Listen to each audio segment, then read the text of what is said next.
Hi, Rob. Hi, Chris. What's the crack and lack with you?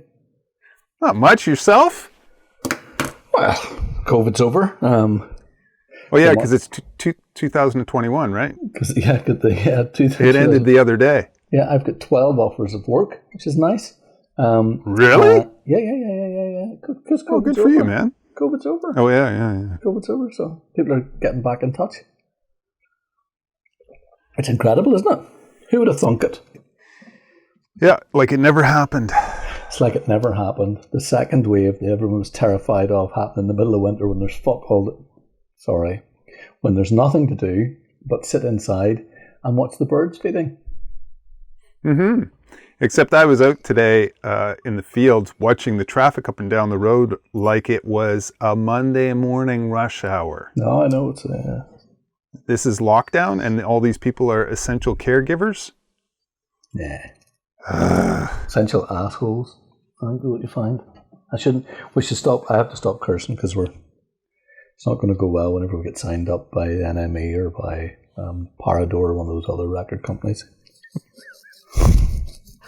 Yeah. Robert. So, Chris, what do you want to talk about tonight? Well, I think we discussed last time about starting about what after me getting the magical book edited by Grant Scott. It's actually a really sweet read, and it's good for me because it's only a page every time. Page, just a page. But it's all it takes. What does photography mean to you? So there's different ways of looking at this. You have highlighted some guidelines that you may. No. I'm just. Well, I don't mean that in a bad way. Just whatever makes your cookie crumble. Yep. Well, who wants to go first, Rob? Or do you know what I think we should do? I think it should be an intermingled thing where we just chat. Do you not? Yeah, sure. Because we've talked before about your, me being late to the party and you basically, having a rave in a 500-year-old church and breaking windows, and if you were 10 or whatever it was. We've talked about all that. Olivia needs some batteries, so she's going to come in here in a second. Olivia wants to hear my tones. That's what Olivia wants. Hi, Olivia. Except she can't hear you because we're not on speakerphone. Yeah, and you wouldn't put me on speakerphone because she likes to listen to me. It's that smooth tone voice that you have, that Barry White. That's sober, I think is the word you're looking for. I'm doing dry January, as I do every year. You should try Veganuary. Go vegan for January. I'm already vegan for January. January. Nice. Are you now? I am, yeah. Really? Mm-hmm. Why are you surprised by that? But I'm also because I thought you were a vegetarian. No. I've changed my ways, Rob, after falling in love with you. One of my tactics we're trying to get. What about the family? Well, the family, I'm trying to think if there's anything that they would. See, Leah can't eat cheese because of her. Leah had her brain bleed after eating cheese, so she links cheese and near-death scenarios, so she doesn't do cheese anymore. That's a good idea. It's a good idea. Deadly dairy. Deadly dairy, yeah. Patrick doesn't really eat. I don't think he eats it very much, if at all. A lot of peanut butter, a lot of avocados, all that sort of stuff. You know what I mean? Good. Yeah. No, it's cool. So you're good fat. Good fat. But I'm also doing a bit of, I have to lose weight, Rob. The drinking has just piled on the pounds. And it's not anything else I'm doing. It's 12 probably. Just be active. Yeah, I'm active. I couldn't be any more active running around after people like you. Running here, running there, willy-nilly. We're not going anywhere. There's no running happening. There's no running. So what I'm doing is I'm doing the fasting. 8-hour fasting windows. Oh, yeah. Have to lose it somehow. See how it goes. You know what January's like. We all say this stuff and then 3 days in we're... Oh, yeah. Resolutions. Yeah. So what does photography mean to you, Chris? And what is photography going to mean to you in 2021? Fuck. Pardon me French. Well, this is the whole thing, isn't it? There's different ways of looking at this. Okay, if I look at it from well, for me, what's photography for me? Well, I didn't start photography to make money. So, for me, I thought with this earlier, I've been thinking about this loads because I've never really thought about it. I've never genuinely really thought about what it means to me. I've thought about what it means to other people whenever I do work. I've thought about all that symbiotic stuff, that, that kind of stuff we're both getting out of it, but never just me and the old Todd, what it means to me. For me, I suppose,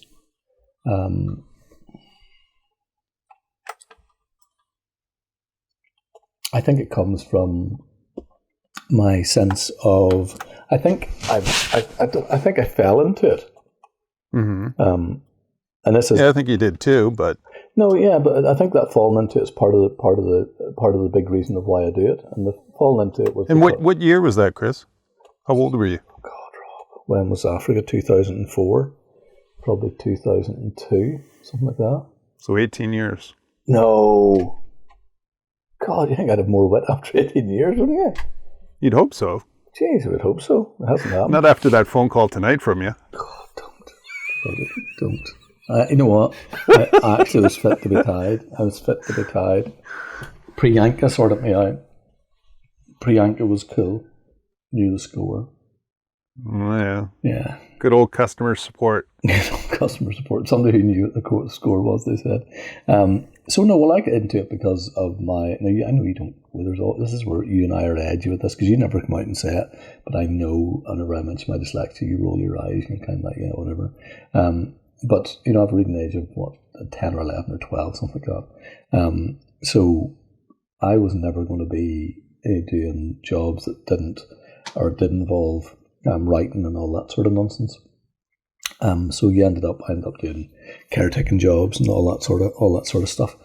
And then I realised that actually my visual sense was actually quite strong. I got a camera. What was the camera? Camera was I can't remember. Something 127, Kodak 127. Was it Kodak 12? What, in 2002? No. I got a camera when I was much younger. My mum bought me a camera for Christmas. Oh, okay. So whatever it was. When you were a caretaker? Yep. No. When you were younger? When I was much younger, whenever I was 13 or 14. You were a caretaker at 14? No, I was up a chimney at 14, Rob. You're crazy. You were up a chimney? Yeah, I didn't know what they were doing. Chimney sweep? Working class dyslexics in 1970 something. They put you up a chimney. Korean. I was cleaning chimneys. Wow. No, my mum bought me a cube flash, and I remember I thought about this the other day. I remember taking a really nice photograph of a horse in the snow, and it really meant something to me. But anyway, apart from all that, my first camera was a Canon AE1. That was the first camera I owned properly. The first camera I went to take photographs. Now I said I didn't start it to make money, but actually my first photographs were making money, doing stuff for the Chronicle and things like that there. But I fell into it with regards to that. Was very short-lived, obviously, because I was crap at it. And then I ended up going over to Africa and doing the book over in West Africa, in Namibia, The Revolutionary Poet.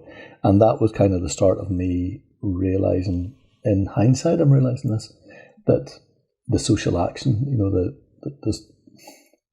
working alongside people who had something to say, something more important to say than I had to say, probably. So for me, my whole thing is about, the working with the Travellers and all that stuff, and the working with Dad.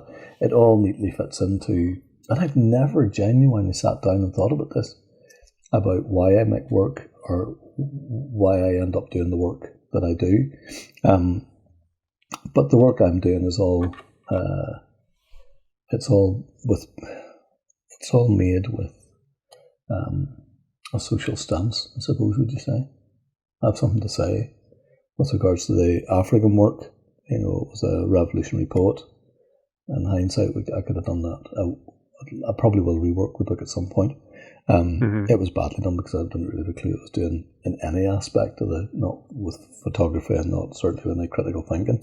I just landed a gig and it changed my life, but I didn't at the time. I didn't realise that. And then, of course, the old TV and film stuff, which is making money, and it's an absolute dream, but it's not something that has the same not the same importance. That's because it is important to me, very important to me. But it's not. It hasn't. My fine art photography has a deeper resonance within me. Probably that's probably an easier way to say it. So if you could make money doing any sort of genre of photography, what would it be? See, this is the thing. I don't really think about the money. Would it be the movies and TV? Oh, you mean if I was doing something on the side? Or would it be fine art? Well, it'd be fine art, wouldn't it? I suppose. I don't know. I'm asking you. But then this is the problem. This is the problem, okay? Because I'm doing work. The work that's important to me at the minute is the work with the travellers, okay? Because I'm trying to highlight stuff.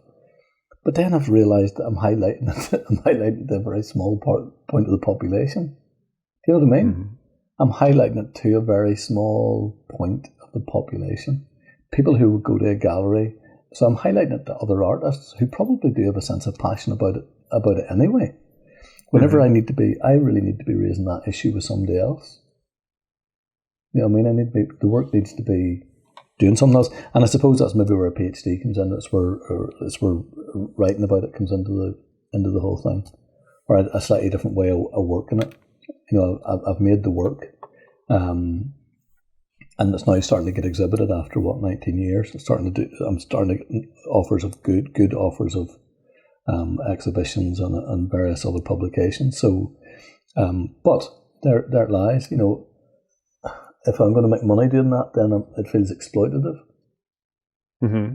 You know what I mean? Do I want to be selling prints, $5,000 prints of the travelling? Oh, I mean, if you share in it.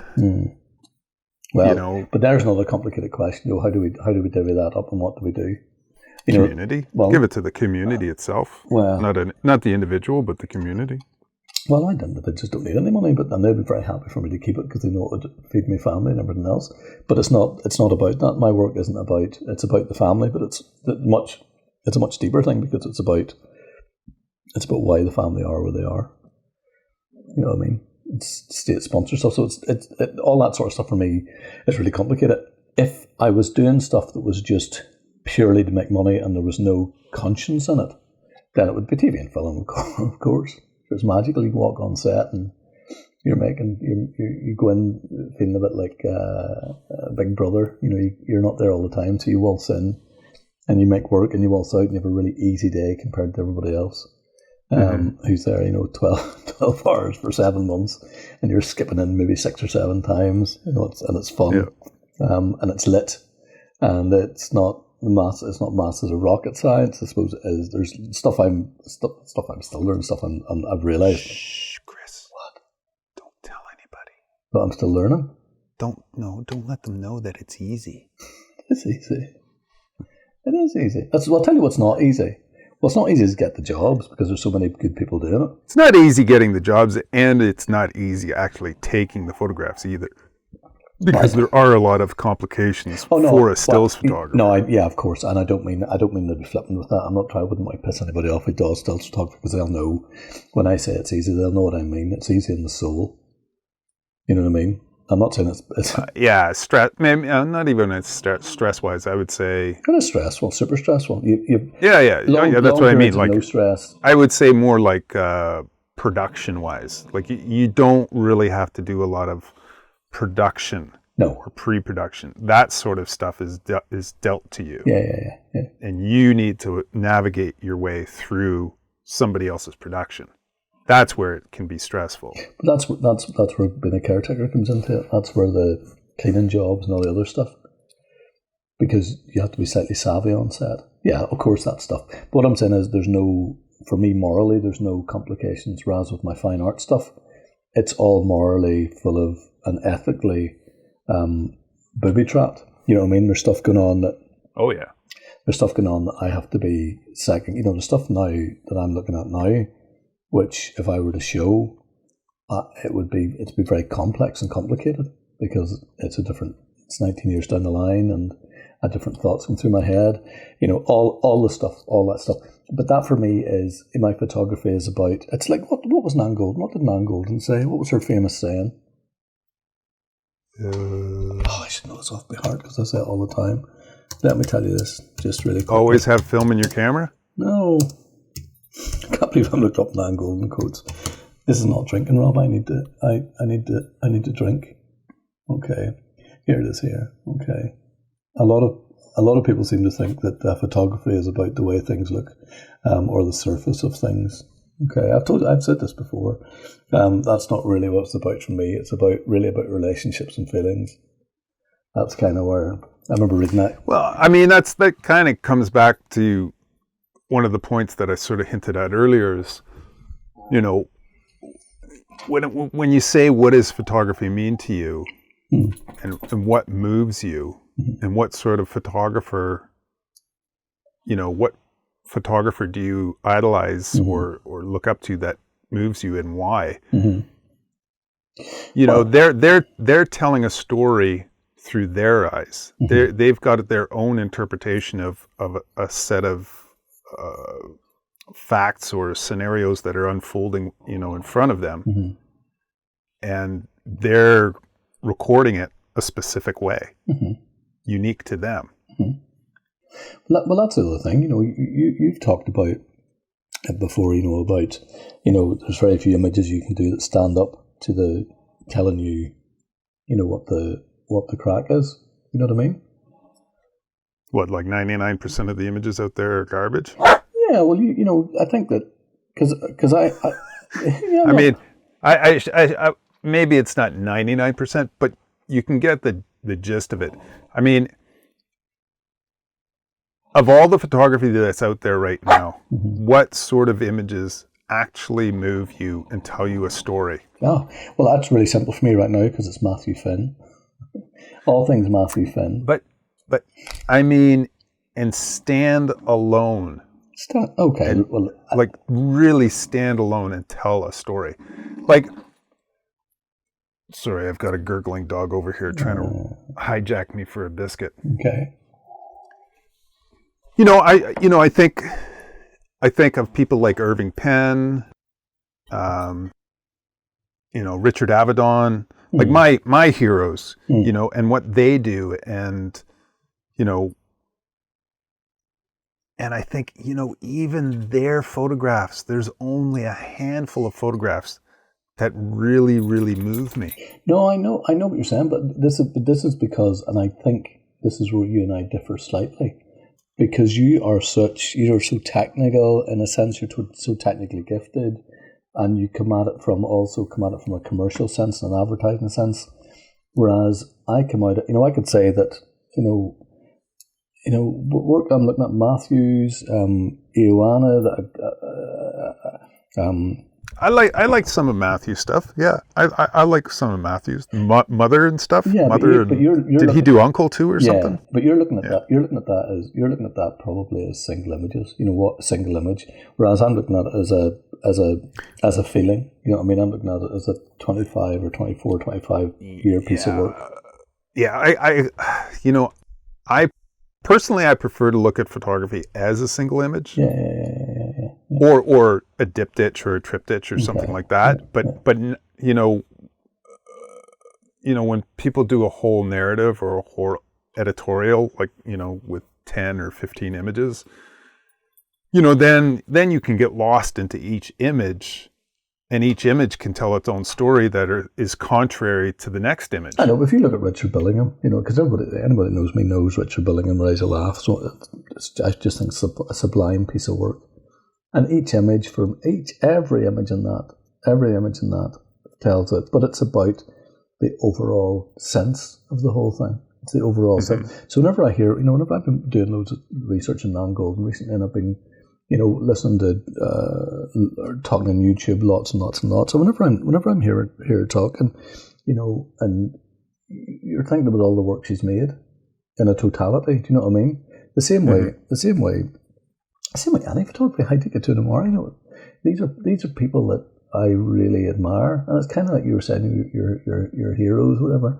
Like I see stuff on a daily basis where I'm like, Christ Almighty! That book I got from PhotoWorks. It was 2015, and I'm looking through it, and there's people I've never heard of, and I'm looking at their stuff, and I'm like, God Almighty, that is just sensational work. sensational work. And then there's people like, Samantha Johnson, who's doing the Futures in Belfast Exposed. She's doing her hand development colour. And the work is just sublime. And you're just like, but maybe that's me. Maybe that's just, I think because I cleaned bins for a long time. You know what I mean? I cleaned bins for a long time. I don't know, 12 years, 14 years.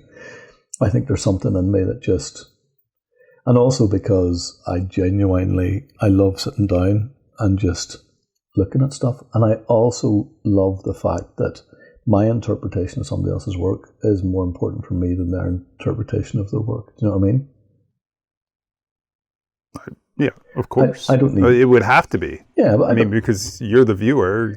Yeah, but I don't necessarily need them to, dictate to me, on a page what the crack is with their work. I like to go around and make up my own narrative, and that sometimes maybe that doesn't work. It works sometimes, and sometimes it definitely doesn't work. But I get a thrill out of that. Now, whenever you come at that from a fine art point of view, or an artist or a photographer, whatever, a visual storyteller, whatever people want labeled, it's so contentious saying you're an artist or whatever you are, because people always have arguments with you about it. Whatever I am, okay, to other people, I have a genuine sense of love. And the thing as well, Rob, this happened as a hobby. My photography was a hobby that very quickly became not a hobby. And then I think every photographer, for every photographer, it was a hobby first. Yeah.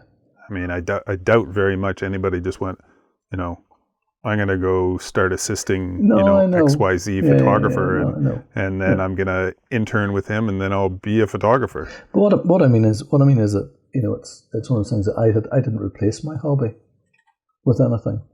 So photography still is. I'm still a hobbyist in a sense. I still have the joy of that hobby. You know what I mean? I still have. I'd say you're beyond a hobbyist. I know, but I mean, kind of. Chris, you're. I would say you're an expert in your field. Jesus, very small. In what you do specifically, to infiltrate, with the crowds that you want to photograph. Mm-hmm. I mean, you're an expert in that. Guess what I found out? Sure. Guess what I found out the other day? Don't know. I'll tell you later. I won't tell you now. Okay. Maybe not nice. But I was. I was working alongside one of my heroes. You were working? Well, I was working. This was whenever I was doing the feature film thing. Another photographer was down, now not with me, but before me, on set, and I was like, no, very exciting. Okay, well, tell me off air. I will. Rob, tell me. So, what do you see 2021 as? For me? Yeah, I see it as a brilliant. As a challenge. Well, it's an opportunity I want to do a PhD, so it's an opportunity for me to knuckle down and use the time that. Oh my God! I need a fucking PhD. So, you're going back to school?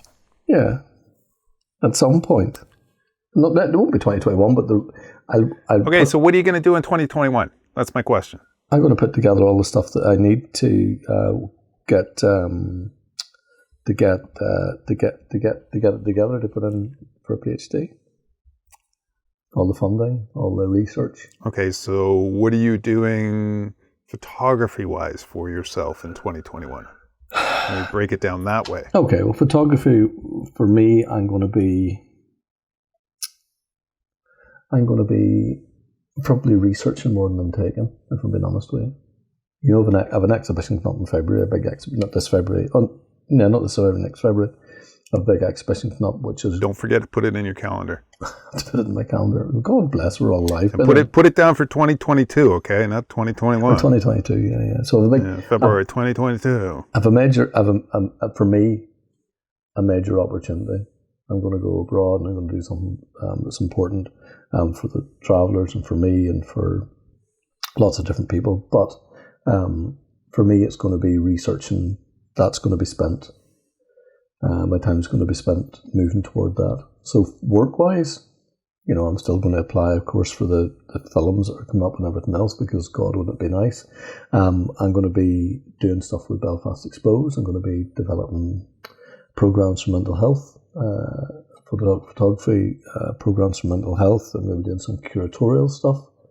I'm going to be working with the Futures. So it's all stuff that's not me pressing a button, I suppose, most of it, which is an interesting move for me, because pressing the button is important. But what that does do, it gives me time, because I've kind of fallen a wee bit in love with landscape, which if somebody had said that at any point in the past, I didn't like landscape. I didn't like very much about it.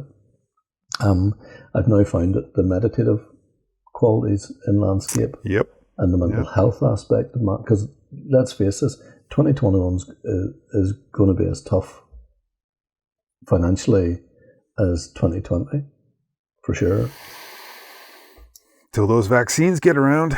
And the other thing is, Rob, we didn't talk about this, being a freelancer, it's already a head nod. It's already a mental health problem waiting to happen. You have you're judging yourself all the time. You're wondering why you're not getting work. Then whenever you do get work, the pressure of the work, the price, everything. It's all a big whirly wheel of it could go spectacularly wrong. In many cases, but whenever you stick in, you're not getting any work. You know what I mean? Mm-hmm. So I'm going to take that advantage of the probability of the work's going to be quite slow. I'm going to be working in a gallery. You and I are going to be doing stuff. And I think that all I want to do is knuckle down, and the stuff I can be in control of is research and development of my own stuff. That's kind of where I'm at. And the stuff I enjoy, the stuff I realised that the researching and looking at work, I love. I really love. I love it. Oh yeah, I love for it. Sure. And I love it because it's so difficult, I suppose. In what sense? Well, because I can't read. Because I'm a shite reader. I have to find ways of working. And whenever I do find the subject that ticks me, like the Travellers, who also aren't, there's loads of parallels with us, because a lot of the Travellers don't read and write so good. And that's changing, of course. But, these parallels aren't by accident. These things haven't happened by accident. Whenever you start investigating your work and you start looking at stuff, you're like, okay, a lot of this actually makes sense. So the things I can control of are the things I'm going to be doing in 2021. There you go. Did you see that petition going around? No.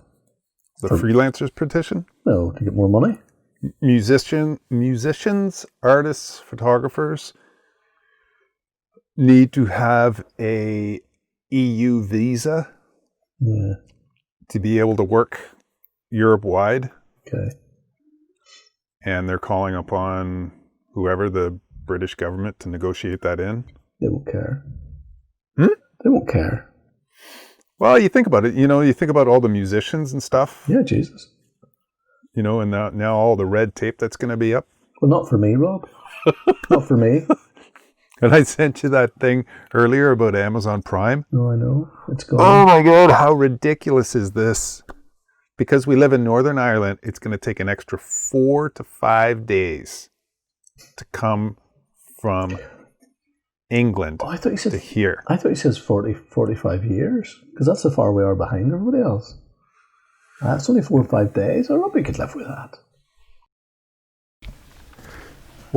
Well, Chris, Rob. we went over time again. Unbelievable. But I just want everybody to know that we'll be back again next week with some more of your viewpoints and a couple of my viewpoints on what photography means to us. What photography means to you, Rob? In 2020, in 2021. Oh, well, you can put in a couple more points and we'll talk more about it. Okay. And we'll converse back and forth. But this was a good night, and thank you very much, Chris. And we'll see you next week. Robert, I want to be interested to see what I'm like whenever I'm not off my face and drink. Okay. So we'll see you next week. See you next week, bud. See you later. Bye. Have a good night, everybody. Bye. Bye.